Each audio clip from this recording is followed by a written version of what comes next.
வருகிறதோ, ஒரு பரபரப்பான பதட்டம் வருகிறதோ, மக்களுக்கு தேவை வருகிறதோ, அப்போது எங்களுடைய உயிரையும் பணயம் வைத்து களத்திலே போய் நிற்பதுதான் திராவிட முன்னேற்ற கழகத்திலே வரலாறு என்பதற்காக சில இந்த உதாரணங்களை சொன்னேன்.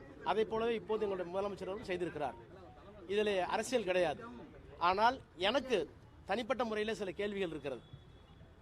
இப்படி களத்திலே நிற்க வேண்டிய தலைவர்கள் ஏன் கரூரில் களத்திலே நிற்கவில்லை?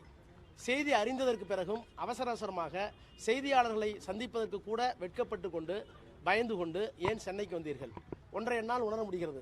அவர் ஒரு பிரபலமான நடிகர். அவர் இருந்தால் மீண்டும் கும்பல் கூடும்.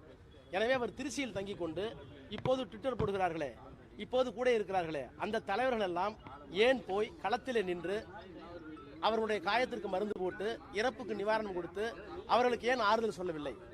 அவர்களை அறியாமல் அவர்களிடத்தில் இருக்கிற கில்ட்டி கான்சியஸ், குற்ற உணர்வு, நம்மால் தான் இது நடந்தது என்கின்ற ஒப்புதல் அவர்கள் மனசாட்சியில் இருக்கிற காரணத்தினால் அவர்கள் ஓடி வந்து விட்டார்கள் தான் உண்மை.